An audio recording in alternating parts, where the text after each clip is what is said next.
Hi there, I'm Carol, and I'm going to make a video from my first Make 9 completed project for 2019. I made McCall's 5469. This is an out-of-print pattern, but I checked and it's widely available on Etsy. This pattern, I made the fabric is from my stash, and the fabric gets an A. I'm sorry, I meant to say the opposite. The pattern gets an A.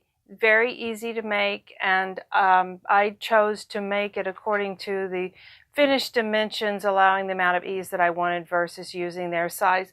On this pattern, the sleeve does not have the gathering up here.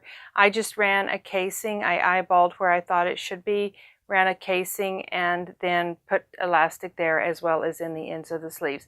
There's a lot of sleeve going on there. I didn't have a way really to test that without making a toile, and so I might find it a little bit annoying to wear. Time will tell, and I need to tighten the elastic on this side just a little bit because it's not that easy to measure your upper arm by yourself. So the things I liked about this pattern is that it's very straightforward. It only has a few pieces. I like the way they did the neck binding. This view, the pleats are laying on the top and they're top stitched down, and they have a little facing behind them. The other views do not. I will say that because of the difficulty sewing this fabric, I wish that I had gone with the view that did not have the top stitching, but I finally got it done. This is a knit, and it did not sew very well. I went from trying 3 different sizes of jersey needles, a microtex, a universal, an embroidery needle, because I was just getting lots of skip stitches and shredding of the thread.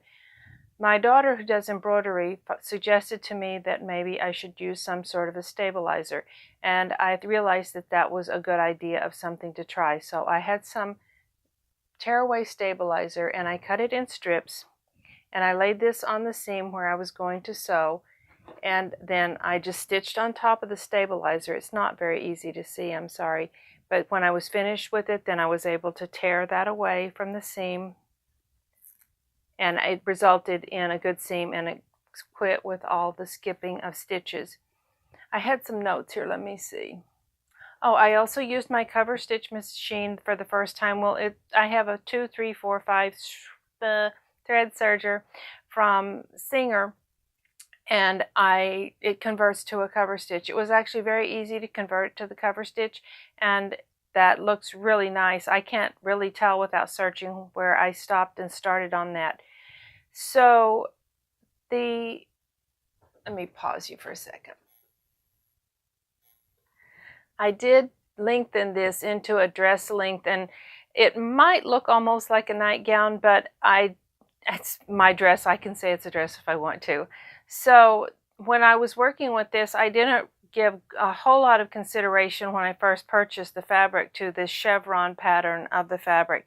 But in going and sewing with it and laying it out, I realized that it was going to be kind of a problem because it's not an even chevron, and the repeat feels random. It's not random, but it felt random.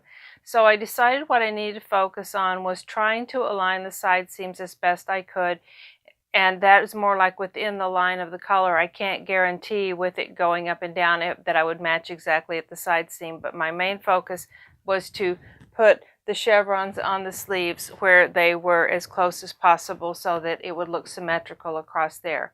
I think I'm going to go back and put a little header for these sleeves. What I'm going to do is take some fabric that I have folded, cut in little maybe 1.5 inch strips. I'm going to fold that, and I'm going to stitch it inside the sleeve, pointing into the sleeve, to just firm this up a tiny bit because of my forward leaning shoulder there. I think it might make it look nicer, but I'm going to sew it by hand. I will tell you that right now. So number 1 of Make 9 is completed. I'll see you guys soon. Thanks for watching, and there's my cat, and happy sewing.